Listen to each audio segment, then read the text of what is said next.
अंग नाम के राजा हुए। अंग की कोई संतान नहीं थी। बहुत दिनों के बाद में एक बेटा का जन्म हुआ जिसका नाम था वैन।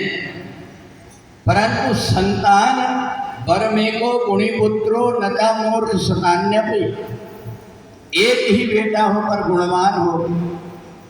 परंतु ये जो वैन था बड़ा दुष्ट था, प्रजा को सताता था। जब अंग की मृत्यु हो गई तो प्रजा ने जब देखा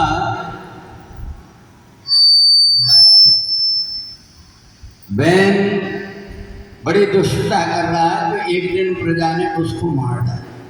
सारी प्रजा ने जैसे ही वैन का वध किए, अब तो आसपास के राजाओं ने आक्रमण कर दिया। सब लोग घबरा गए। उन्होंने गुरुजी से पूछा क्या करें। बोले ये तो राजवंशी परिवार का ही कोई व्यक्ति राजा बनता है और इनके वंश में कोई है नहीं, इसलिए एक काम करो, इनकी जंघा मत। जंघा जैसे मथे तो काला काला व्यक्ति प्रकट हो गया। जैसे देखा इसके अंदर तो कोई बुद्धि नहीं है। गुरुजी ने कहा एक काम करो, इसकी भुजाओं को मथो, और भुजाओं को जैसे मथे तो उससे भगवान नारायण प्रकट हो गए। बोलिए भक्तवत्सल भगवान की। उनका नाम क्या पड़ा? पृथु। ये 24 अवतार में पृथु का अवतार हुआ। इन्होंने थोड़े दिन में अनेकों यज्ञ करके जब भगवान नारायण यज्ञ नारायण प्रकट हो गए, कहे कि तुम वरदान मांग लो, तो इनने वरदान क्या मांगा था पता है? मेरे 1000 कान हो जाए जिससे मैं भगवान की कथा सुनूं, कि भरई निरंतर होय न पूरे, भरई निरंतर होय न पूरे, भरई निरंतर होय न पूरे, भरई निरंतर होय न पूरे।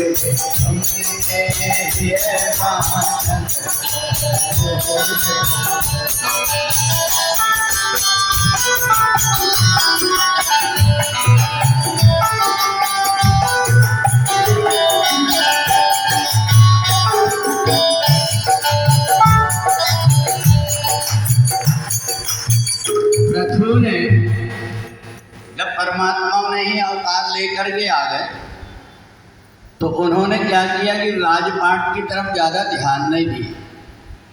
तो प्रजा मनमानी करने लगी। जब मनमानी करने लगी, उनके राज्य में अकाल पड़ गया। पृथु की समाधि खुली। कई कई दिनों तक की समाधि में रहते थे। जब समाधि खुली, उन्होंने देखा कि मेरे राज्य में कई दिन से पानी नहीं हुआ, पानी नहीं गिरा है। देख करके क्रोध आया। उन्होंने जैसे ही पृथ्वी की तरफ देखा कि अनाज देना बंद कर दी तुमने, जैसे ही बाण उठाया तो पृथ्वी भागने लगी। पर उसने सोची धर्मात्मा राजा है, इसलिए कोई भी रूप धारण करूंगी तो मार डालेंगे, इसलिए कौन सा रूप धारण करी? गाय का रूप धारण कर। गाय का रूप धारण जैसे की तो पृथु ने अपने बाण को रोक लिया। कहा गौ माता 33 कोटि देवता तुम में निवास करते हैं, ये बताओ कि ये सब मेरी प्रजा भूखी मर रही है। कहा ये अपने पाप का कर्म है, इन्होंने सब कर्म करना बंद कर दिया, सत्कर्म, इसलिए इनको भूख। मनु को बछड़ा बना करके तुरंत और पृथ्वी से सब प्रकार की संपत्ति को धो लिया। इधर जो उत्तानपाद थे, उनका एक भाई था जिसका नाम था प्रियव्रत। अब प्रियव्रत ब्रह्मा जी के कहने से उन्होंने विवाह तो कर लिया, परंतु हर समय परमात्मा में लगे रहते थे। उनका एक बेटा हुआ आग्नेन्द्र, आग्नेन्द्र का बेटा हुआ ऋषभदेव, और ऋषभदेव के 100 बेटे हुए, जिनमें एक का नाम था भरत। भरत ने मन में विचार किया कि अब इतने दिनों तक कि मैंने राज्य किया और ऐसा मैंने सुना अपने पूर्वजों से कि जासु राज प्रिय प्रजा दुखारी सोनभ अवस नरक अधिकार। जिस राजा के राज में प्रजा दुखी रहती है उस राजा को नरक में जाना पड़ता है। तो भरत ने सोचा नरक से बचने का एक ही उपाय, और कौन सा उपाय है? परमात्मा की भक्ति। सब राजपाट सब कुछ त्याग करके और जंगल में जाकर के परमात्मा का भजन करने लगे। हमको वैकुंठ बुला ले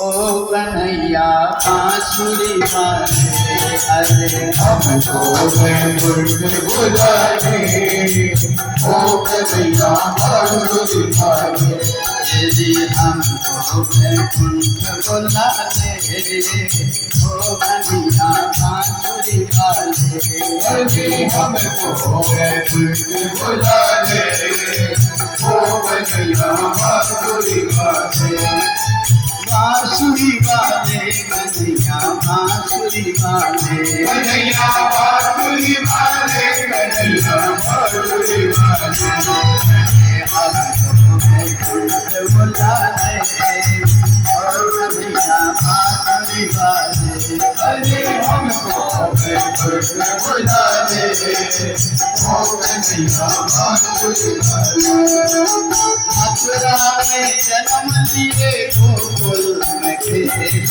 मथुरा में जन्म लिए गोकुल में खेले, पूतना कुमार श्याम बन गए हलवे, पूतना कुमार श्याम बन गए हलवे, आकर के दर्श दिखा दे और कन्हैया बांसुरी वाले, अरे आकर के दर्द दिखा दे ओ कन्हैया बांसुरी वाले, कन्हैया बांसुरी वाले, कन्हैया बांसुरी वाले, कन्हैया बांसुरी वाले, कन्हैया बांसुरी वाले, जल्दी हमको बुला ले ओ कन्हैया बांसुरी वाले, अरे हमको वैकुंठ बुला ले ओ कन्हैया बांसुरी वाले,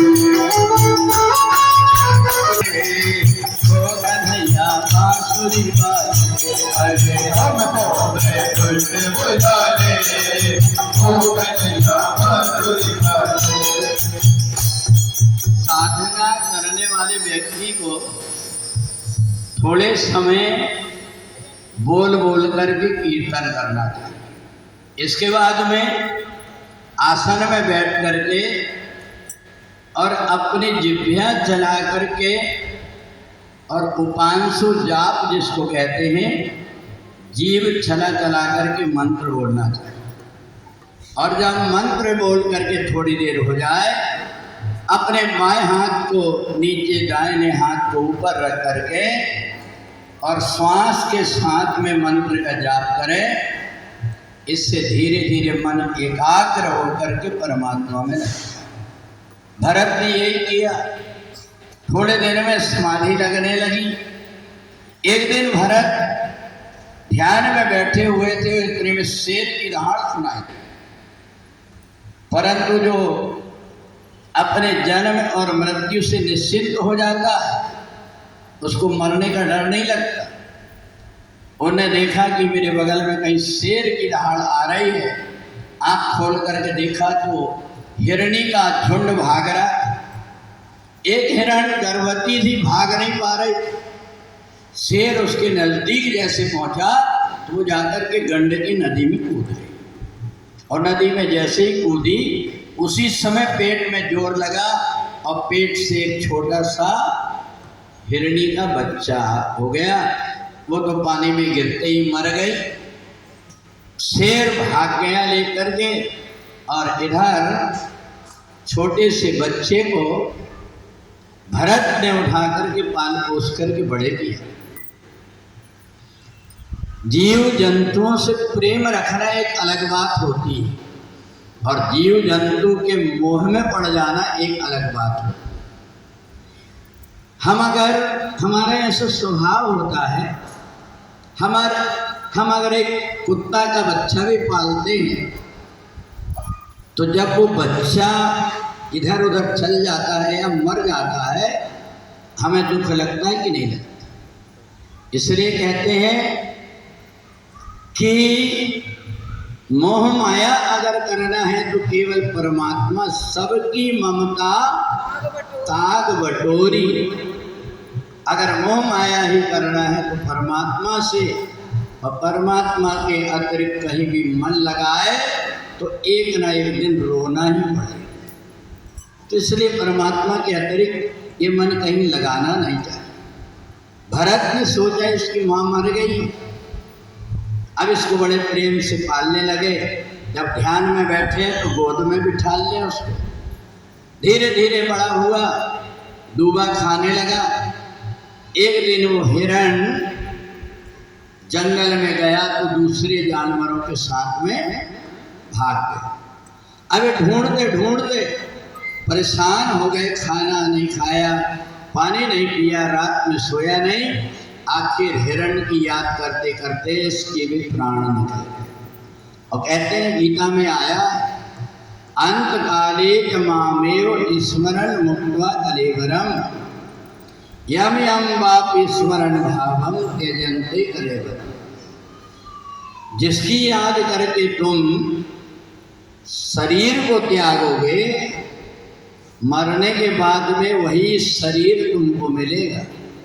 और इसलिए चौथे पने में भगवान की भक्ति इसलिए की जाती है, मोह माया से हट करके, और हमें परमात्मा की भक्ति करने का मौका मिल जाए। अक्सर करके क्या होता है कि बुढ़ापे में छोटे छोटे बालकों से हमारा मोह ज़्यादा हो जाता है। अपने बेटे से नहीं तो नाती नतरों से मोह ज़्यादा हो जाता है। और नाती नतरों से मोह जब हो जाता है तो उनकी याद में ही अपना जीवन चला जाता है, परमात्मा की भक्ति नहीं कर पाते। और इसलिए उसी परिवार में कहीं ना कहीं जाकर के जन्म ले लेते। अब पता नहीं, अगर मनुष्य नहीं बन पाए तो बैल बन गए, तो बैल बन करके वहीं बेटा डंडा लेकर के गाड़ी में जोत रहा है, उन्हीं को लेकर के बढ़िया बढ़िया गेहूं की रोटी खा रहा है, पूड़ी बना करके। और बैल को क्या खिला रहा? भूसा। तो इसलिए अंत समय में कोई भी हो, सबसे अपने मन को हटा लेना चाहिए। जित आसन, जित श्वासा, जित संगा और जितेंद्रिया, ये चार चीजें जीवन में जिसने अपना लिया वो परमात्मा के धाम को सीधा चलेगा। परंतु जिसने न अपनी आसन को जीता है, न अपनी श्वास को जीता है, न संग काम क्रोध लोभ मोह मद से अलग हुआ है, और न इंद्रियों को जीत पाया है, वो व्यक्ति पुनरपि जन्मम पुनरपि मरणम, बार बार जन्म लेता और बार बार मरता है। अब क्या बन गया है ये भरत? हिरण बन गया। पर एक बात है, अगर कोई व्यक्ति 12वीं तक के कहीं से सर्टिफिकेट लिया रहता, डिप्लोमा, तो कहीं भी अगर वो दाखिला लेता है तो कॉलेज में सीधा दाखिला हो जाता। ऐसे ही भक्ति करने वाले का भी प्राप्त पुण्यकृताम लोकान उसीत्वा शाश्वती समा। हम जहाँ तक के जितनी साधना किए हैं, शरीर छूट गया, परमात्मा को नहीं प्राप्त किए, तो अगले जन्म में उससे आगे की यात्रा हमारी शुरू हो जाती। ये भरत को याद आ गई। मैं ये आश्रम कुटिया में बैठ करके ध्यान करता था परमात्मा की भक्ति। ये मेरे गोविंद जी की मूर्ति है, इनको रोज स्नान कराता था, पर अब मैं जानवर बन गया, अब मैं कुछ नहीं कर पा रहा हूँ। उनको गोविंद जी की मूर्ति को देख देख करके खाना पीना छोड़ दिया और अपने प्राण को त्याग दिया। और गोविंद जी की मूर्ति को देख करके प्राण त्यागा था, इसलिए मरने के बाद में एक ब्राह्मण के यहाँ जन्म लिया और फिर से उसका नाम भरत पड़ गया। भरत को अब याद हो गया कि अब मैं गलती नहीं करूँगा। जब भरत धीरे धीरे बड़े हुए तो पिताजी ने एक पुस्तक पकड़ा दी, बेटा ले ये लीलावती और कलावती की कथा सुनाना, 1.25 रुपया दक्षिणा और सीधा लेकर के घर आना। भरत ने सोचा कि मैं तो कितनी आगे की पढ़ाई, कॉलेज की डिग्री कर बैठा हूँ और अब फिर से पहली में दाखिला लेना पड़ेगा, इसलिए उसने मौन धारण कर दिया, कुछ नहीं बोलता। इसलिए अब उसका नाम भरत के साथ में जड़ लगा करके जड़ भरत कहने लगे। कहीं भी कोई खाने को देता, कहीं भी सो जाए, भाइयों ने भी देखा, घर से निकाल दिया उसको। इधर उधर जहाँ भी जाता वहाँ जाकर के भगवान की भक्ति करता। एक दिन राजा रहुगण को मिला। राजा रहुगण ने जैसे ही देखा, देख करके पहचान लिए, ये तो कोई महात्मा है। महात्मन, तुम ऐसे पागलों जैसे क्यों घूम रहे? तो भरत कहता है, पागल तो सारी दुनिया। राजा रहुगण नीचे उतर के बोले, कैसे पागल? बोले, कोई पागल औरत बच्चों का, कोई पागल धन दौलत का। इसलिए कई पागल तो ऐसे हैं जो बेटा और नारी हैं, कई धन और संपत्ति के हैं, परंतु इन सब में पागल वो अच्छे हैं जो पागल है बांके बिहारी। तो बोले, पागल तो सारी दुनिया है, मैं पागल हूं तो केवल बांके बिहारी के लिए पागल। राजा रहुगण ने कहा कि एक बात बता, तुम पागलों ने ऐसे क्यों घूम रहे? बोले, इसलिए घूम रहा हूँ, अगर मैं अच्छा रहूँगा तो मेरे को शादी विवाह करना पड़ेगा, फिर लड़के बच्चे होंगे, फिर मेरी ज़िंदगी में वही तो सब चलते रहेगा जो मैं छोड़ करके आया हूँ। अब मैं पागल हूँ तो मेरे साथ में कोई ना शादी करेगा ना मेरे को कोई झंझट। अब तो रहुगण को ज्ञान हो गया। क्या तुम सत्संग में जा रहे? बोले, हाँ। बोले, सत्संग की महिमा पता है तुम्हें? आदमी की पालकी में बैठ कर के जा रहे हो? अरे सत्संग में कैसे जाते पता है? अगर कहीं साधन से दूर भी कहीं जाना है तो कम से कम 100 कदम पैदल चले, इतनी दूर में अपनी सवारी को रख करके और पैदल जाओ, ये नियम है। संत मिलन को जाइए तज माया अभिमान, ज्यों ज्यों पग आगे धरो कोटिन यज्ञ समान। सत्संग की महिमा बताया कि अगर कोई संत के पास जा रहे हो तो वहाँ कैसे जाना चाहिए और कैसे सत्संग सुनना चाहिए, इससे तो जीवन का उद्धार हो जाता है। राजा रहुगण को ज्ञान करा दिया सत्संग का, और भरत जाकर के और जंगल में जाकर के तपस्या करके अपने शरीर को त्याग दिए। संतन के संग लाग रे तेरी अच्छी